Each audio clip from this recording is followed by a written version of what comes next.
1, this is brake control, you're clear to land. Ladies and gentlemen, we are now making our final approach on the GamesMaster Resort. We wish you an enjoyable stay.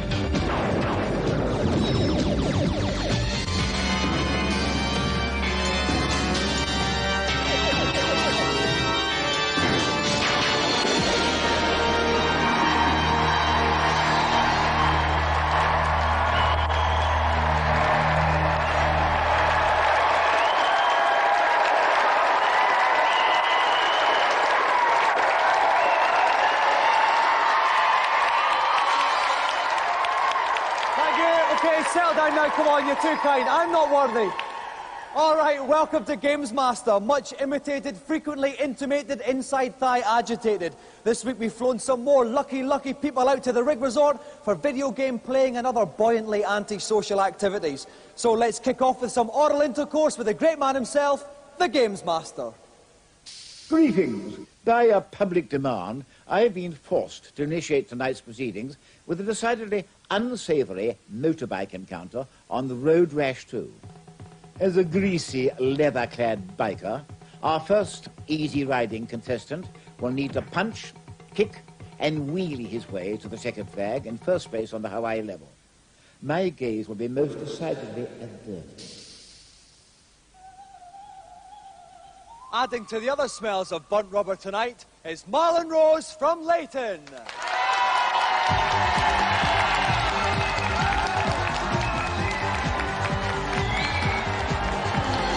Hi Marlon, how's it going? All right, tonight a bit, mate. Okay, lovely. Now, Marlon, first of all, someone was telling me you've got quite a trendy haircut. What's the score with it? It's got GamesMaster written on the back of it. Right, you'd like to turn in and let our camera get a little look at that? See that at home? What a lovely font that is as well. Superb. All right, now, listen, we're playing Road Rash 2, right? It's not on the easiest level of the Hawaiian race. Are you that confident? I am that confident. All right, then, well, I look forward to seeing how well you do.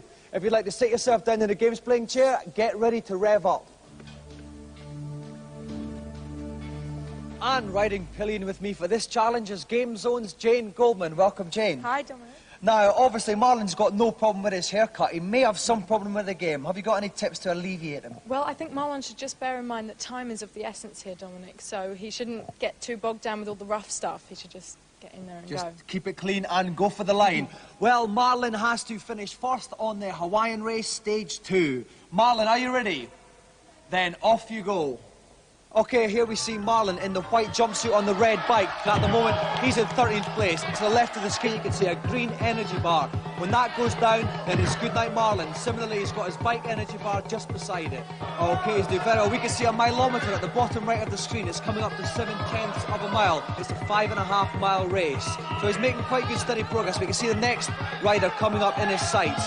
But it's not just the bike riders he's got to worry about. No, that's right. He's got to watch out for cars, hazards, and of course the police. Although in Road Rash 2, you can punch the police. Okay, but that's not something we'd recommend you do at home. Okay, here he comes. He's up to 7th. Oh! Athletic leap over the police car.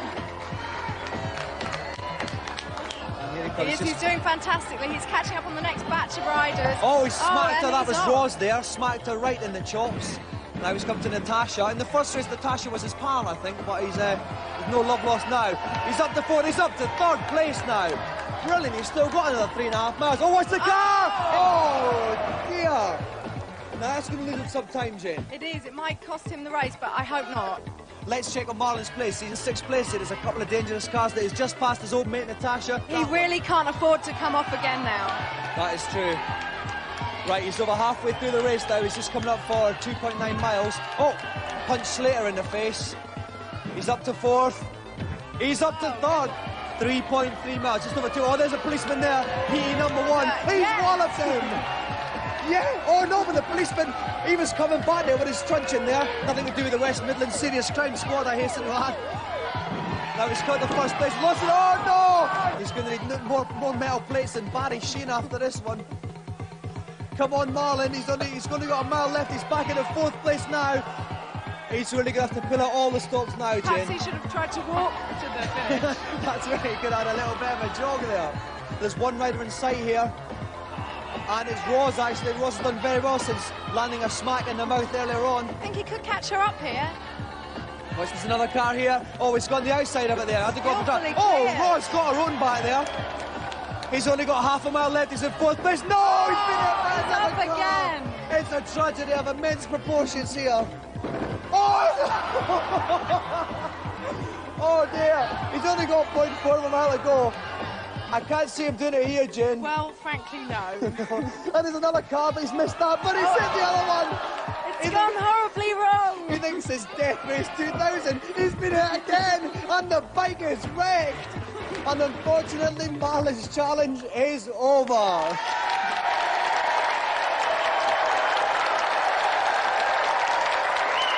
Bad luck, Marlon. All right, settle down a bit now. Behave yourselves. Now, Marlon, I tell you, bad luck, but that was brilliant. That was so hysterical. Jane and I were nearly wetting ourselves up there. What were some of the problems you faced? The cars, I couldn't see them when I went over the hill. They weren't letting you alone, weren't they? No. Maybe you should have got some armour plating on the bike as well. Yeah. Have you enjoyed it anyway? Yes, I have. Oh, listen, it's been absolutely brilliant to have you on, Marlon. Another round of applause for Marlon Rose!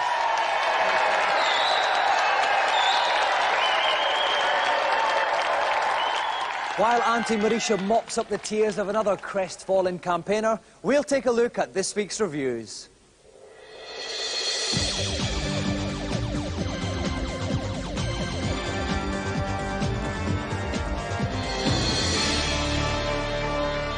This week, games players everywhere could come over all hip and trendy as we look at cult games. First up on the Super NES, grown men wear shades in Blues Brothers. Jake and Elwood are trapped in a mutant jukebox, help them escape through 32 levels of platform japes. The word cack's used a lot in the computer game industries, and this sums up Super NES Blues Brothers perfectly. No attempt has been made to follow the film's excellent plot, and what's left is a tired run-around platform game. The graphics of Jake and Elwood are cartoon style, but the game's miles too difficult, and I don't think it's worth the money. The levels are really frustrating and really badly put together, and there's just nothing to keep you coming back for more.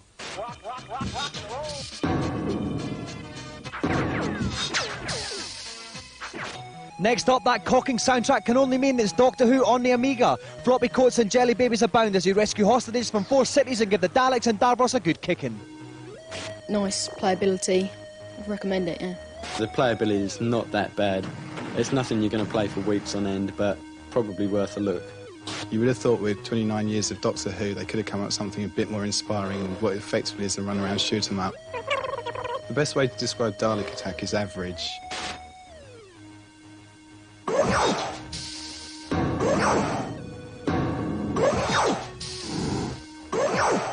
Finally, Star Wars on the Game Boy. As in the film, travel from Tatooine to the Death Star, rescuing friendly robots and girls with strange hairstyles. The animation is really very good, and it's a very involving and challenging game. The platform shoot-'em-up's good, the graphics are good, nice music, but on the driving levels there's nothing to do. It's too boring. Game Boy Star Wars is excellent, and I recommend you try it now.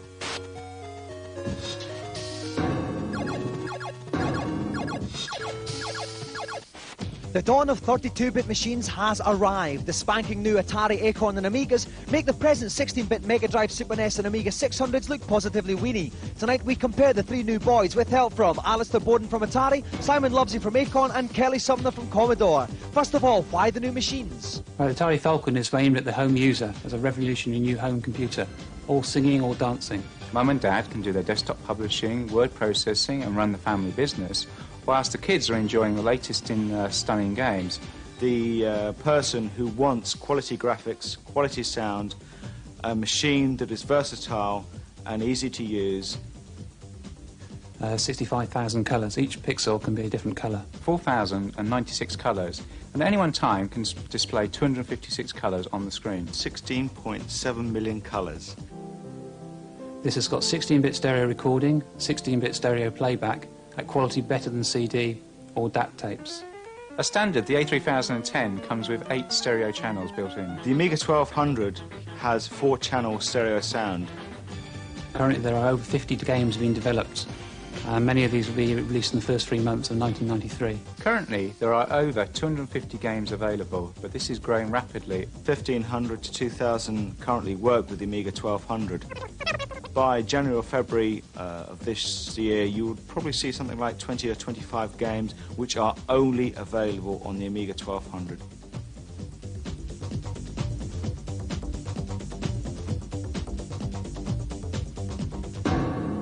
Some more mouth-watering morsels for you all to feast upon. Now, as I wind my way through the bowels of the rig to meet tonight's celebrity, let's find out what challenge they'll be facing. Hello again. My second challenge for the evening sets the world to rights with a touch of environmental do-gooding on global gladiators. With disinfectant to hand and green fingers to boot, our cleansing contestant has 2 minutes in which to negotiate the polluted landscape of level 1 and reach the exit. Anyone for lentil soup? On Global Gladiators tonight, we're very lucky to have a globe-trotting rock legend. Please welcome First Lady of International Pop, Cathy Dennis.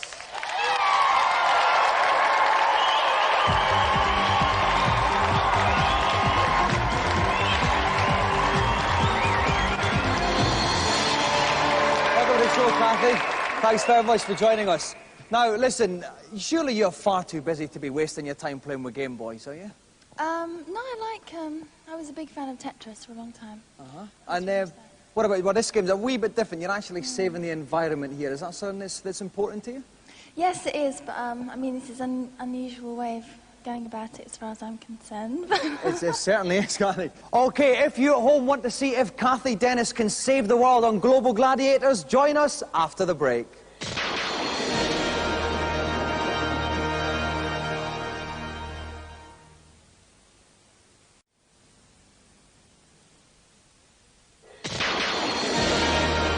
Welcome back. We're very lucky to have Cathy Dennis with us tonight, about to pit her skills on Global Gladiators. Dave Perry from Sega Pro's with me to give Cathy some tips about playing. Welcome, Dave. Hi, Dominic. All right, give us the rundown.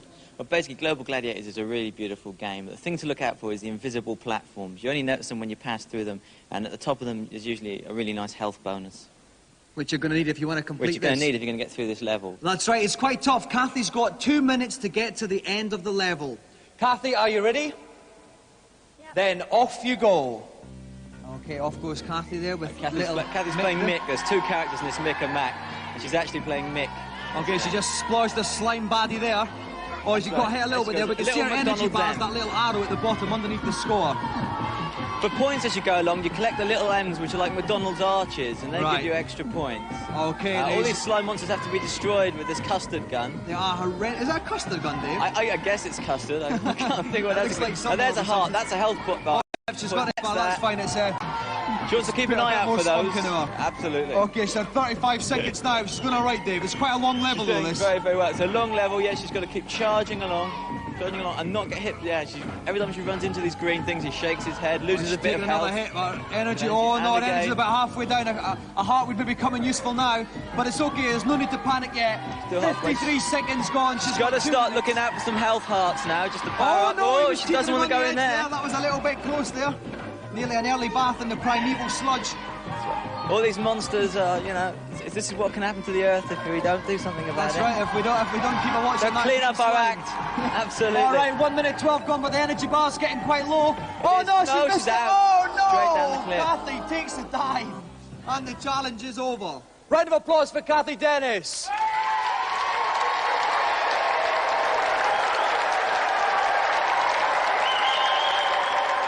Bad luck, Cathy. All right. Now, Cathy, the world has been destroyed, taken over by slime, and it's all your fault. How do you feel? Very, very bad. So listen, what went wrong? It was a good start, and then what were some of the problems? I should have kept on a higher level. I was like at the bottom all the time. And I think I should have been a bit more cautious, because I was a bit risky. A wee bit risky for this time on a Thursday, you are, Cathy. That's me, that is me. Listen, don't ever go changing, Cathy, all right? Listen, thanks very, very much. Have you enjoyed yourself on our own little rig? Oh, yeah. That's brilliant. Well, listen, you've completely satiated me with your presence. Another round of applause for our special guest, Cathy Dennis.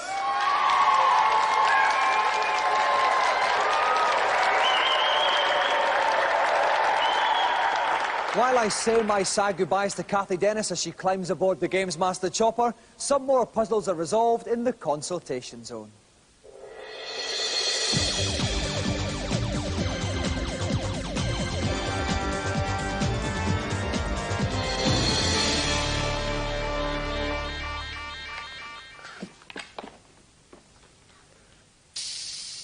Hello, GamesMaster.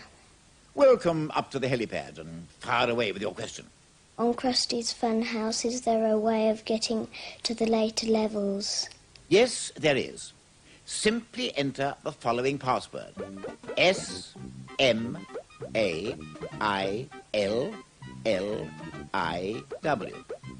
That's Williams backwards. And the entire game is yours to explore. Thank you very much. Who's next? Where's the magic cape on Zelda 3? I'm sorry, but if you don't say please, you don't get your questions answered. Next, please. Hello, GamesMaster. I am near the end of UN Squadron, but I cannot kill the Guardian that hangs from the ceiling. Can you help me, please? The answer here lies in the weapons that you can equip your ship with at the beginning of the level. Before you launch into the fray, buy the gun pod weapon. When you reach the end of level Guardian, let rip with this gun pod weapon, and you'll soon have him waving the white flag. Thanks a lot. Time for just one more, I think. Hello, GamesMaster. Could you please tell me where the magic cape is on Zelda 3? That's more like it.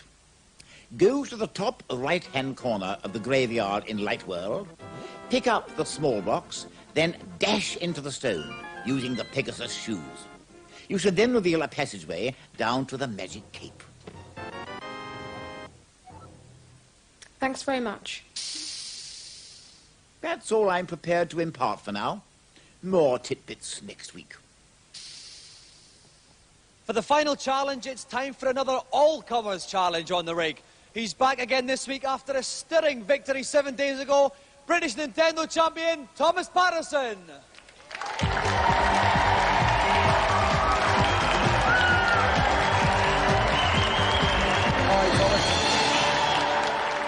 Okay, Thomas, you're a good win under your belt last week. You still confident? Yep, sure am. Yep, no problems for you at all? No. I like this guy, I tell you. All right then, if there's any member of our audience who'd like to take on Thomas Patterson in any Nintendo game, stick your hands up in the air.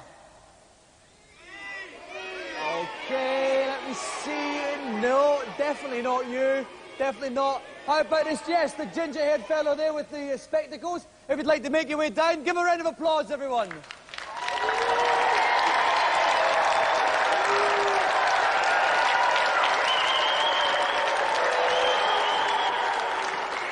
Welcome to the show. What's your name? Keith Pentland. And where are you from, Keith? Caithness in Scotland. Caithness. Right, listen, Keith. What are you going to challenge Thomas on tonight? Super Soccer on the Super Nintendo. Right, football now. Thomas, I know you're a Rangers fan, but you're also intelligent. Is this a problem? I don't know, Tim. Oh, sorry, damn it.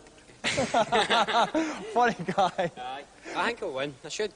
All right, then. If you'd like to take your places in, Keith will put you on the left, Thomas on the right. Keith, I hope you stuff him.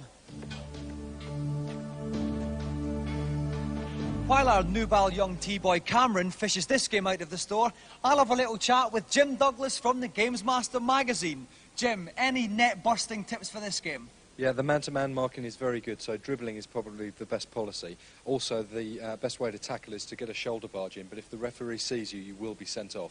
OK, we are playing 2 one-minute halves here. Keith Pentland against Thomas Patterson. Are you ready, guys? Yep. Then kick off. OK, Keith's playing Holland, playing up the pitch. Thomas is playing West Germany, playing down the pitch. As Thomas with the ball just now. He's got the ball in. They are shoulder barging here. The referee didn't see it. That could have been dangerous. There could be an automatic sending off under the new FA rules. OK, it's Holland there in their half of the pitch, though.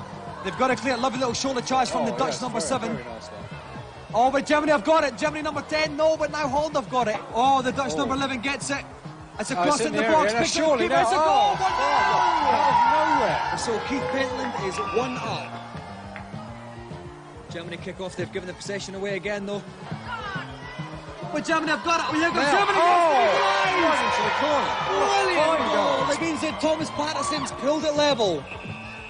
The Dutch kick off here. Nice little bit of dribbling there. Nice tackle. It's up with the Dutch number 9. He takes the shot in the corner, but it just misses. Just wide. So it's a goal kick to Germany. German number 4 looking pensive, kicks out to German number 3. That's up to German number 10. The German number 9's got it. Evades his man. The number 10's got it in the box. Gets it back and shoots it instead. Gets the rebound. 2-1. Kurt scoring there for Thomas Patterson. That's right. That long dribbling policy is really paying off. It certainly is. They've given away again. Here comes Germany again. Now we've got the German number 7, the tossing in the midfield, but it's half-time.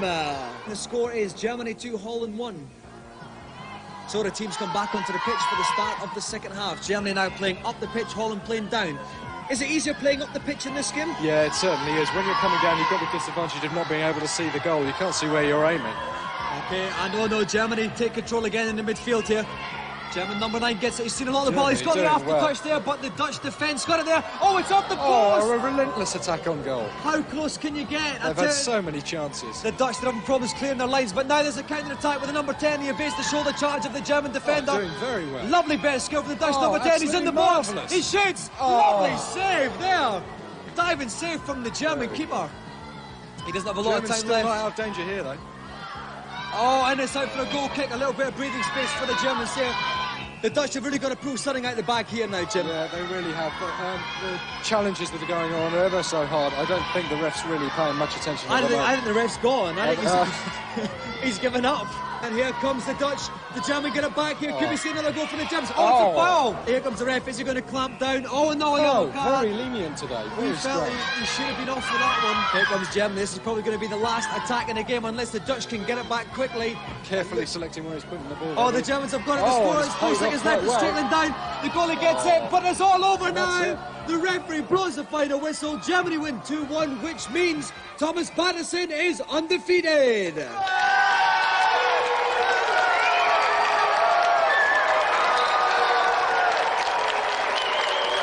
It's a great game, but listen, Keith, I had all my hopes on you. You started off well, you gave me an early goal, then what happened? Well, the goalkeeper, he just must have taken the day off. Terrible. Well, which means, although I'm loath to admit it, Thomas, you played a brilliant game and you won. What have you got to say for yourself? Well, the goalie was like Gordon Marshall, but he lets another goal, so I won easily. Right, well, I think we can discuss that one well into the night. Listen, Thomas, we think you're too good for anything like a golden joystick, but will you come back next week to take on someone else? Any sweat. All right, then, we'll look forward to that. Another round of applause, then, for Nintendo champion Thomas Patterson and his challenger, Keith Pentland.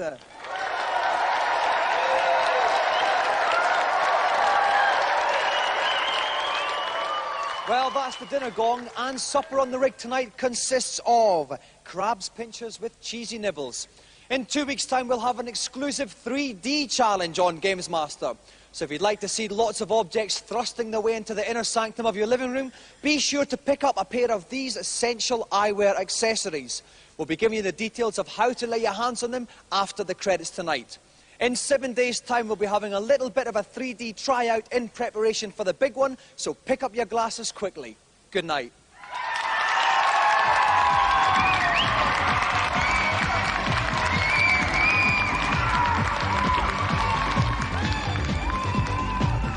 Now here's how to get the 3D glasses. If you're a GamesMaster Club member, you'll be receiving your glasses through the post. The address and phone number for the club are on screen now. Make a note of it if you wish to join. Cost to the club phone line costs 36p a minute cheap rate and 48p at all other times. Ask permission before you make the call.